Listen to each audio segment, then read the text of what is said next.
এরে পরকিয়া করেন, ওর সাথে এরকম আছে না নাই? স্ত্রীর অধিকার নষ্ট করেছেন। আপনি বিবাহ সম্পর্কে আবদ্ধ হয়েছেন তার সাথে, আপনি পরকিয়া করেন ওই ছেলের সাথে, আপনি আপনার হাজবেন্ডের সাথে বিট্রে করেছেন। এজন্য আল্লাহ অশ্লীলতাকে হারাম করেছেন। আপনাদেরকে যেন ভোগের সস্তা পণ্য বানাতে না পারে, আপনাদেরকে সচেতন থাকতে হবে, সজাগ থাকতে হবে, কনসার্ন থাকতে হবে। শয়তানের ওই হাতছানির দিকে আর নজর দেওয়া যাবে না। তাহলে কেন আল্লাহ তাআলা এই ফাহশা অশ্লীলতাকে হারাম করলেন? এক নাম্বার, এতে হিউম্যান ডিগনিটি কমে। দুই নাম্বার, এতে মানুষের অধিকার নষ্ট হয়। রাব্বুল আলামিন বলেন, ওয়ায়ানহা আনিল ফাহশাই ওয়াল মুনকারি ওয়াল বাগি।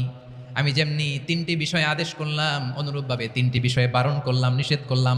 আমার এক নাম্বার নিষেধাজ্ঞা হলো অশ্লীলতার প্রতি। ফাহশা, ওয়ায়ানহা আনিল ফাহশা, আল্লাহ তাআলা অশ্লীলতাকে নিষেধ করেছেন। কোন জিনিসকে? সবাই বলুন, কোন জিনিসকে? যত ধরনের, যত টাইপের, যত ক্যাটাগরির অশ্লীলতা হতে পারে, সব অশ্লীলতাকে হারাম করেছেন কে? ফাহশা মানে কি? কথায়, কাজে, আচরণে, কমেন্ট, ফেসবুকের কমেন্টসে যত ধরনের নোংরামো আছে, যত ধরনের অশ্লীলতা আছে, এটাকে আরবিতে বলে ফাহশা। এটাকে কি বলে? রাব্বুল আলামিন বলেন, কুল ইন্নামা হাররামা রাব্বিয়াল ফাওয়াহিশা মা যাহারা মিনহা ওয়া মা বাতান। ও নবী, আপনি বলে দেন, আমার রব প্রকাশ্য, অপ্রকাশ্য, স্পষ্ট কিংবা অস্পষ্ট, দৃশ্যমান কিংবা অদৃশ্যমান সব অশ্লীলতাকে হারাম করেছেন। সব ধরনের অশ্লীলতা হারাম, সব ধরনের। আল্লাহ তাআলা আমাদেরকে অশ্লীলতা থেকে বাঁচান, অশ্লীলতা থেকে তিনি আমাদেরকে হেফাজত করুক, পড়েন আমিন। অশ্লীলতা নানাভাবে, নানা নামে, নানা মোড়কে আমাদের সমাজে আছে না নাই? সংস্কৃতির নামে, ফ্যাশনের নামে, বিনোদনের নামে, উপন্যাসের নামে, কনসার্টের নামে অশ্লীলতা আছে না নাই? আপনি দেখেছেন কনসার্টগুলোর অবস্থা?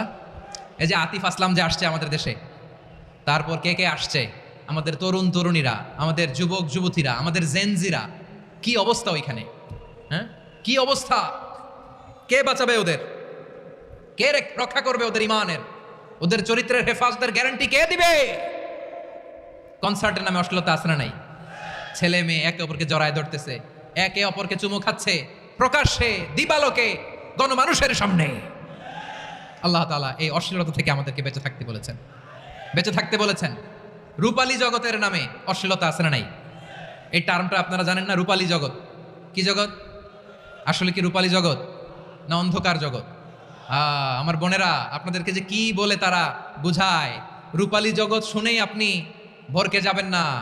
রূপালী জগতে যে নারী যত বেশি উলঙ্গ, সে নাকি তত বেশি সাহসী।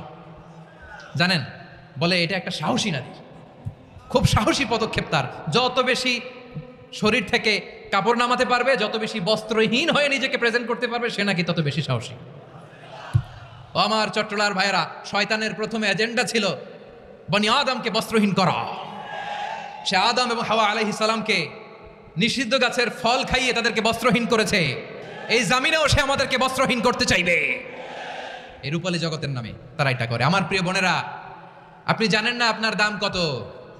ওরা আপনাদেরকে বিজ্ঞাপনের সস্তা পণ্য বানাতে চায়, ওরা আপনাদেরকে ওদের ভোগের লিপসার টুলস বানাতে চায়, ওরা আপনাদেরকে দিয়ে ওদের খায়েশ পূরণ করতে চায়। এটা আপনাদের জন্য মোটেও ডিগনিটি নয়, এটা আপনাদের জন্য সম্মান নয়। আপনার সম্মান শালীনতায়, আপনার সম্মান হেজাবে, আপনার সম্মান ভদ্রতায়, আপনার সম্মান আপনার ডিসেন্ট পোশাকে। পোশাক বলে দেয় এই নারীটা ভদ্র না অভদ্র, পোশাক বলে দেয় এই মেয়েটা কোন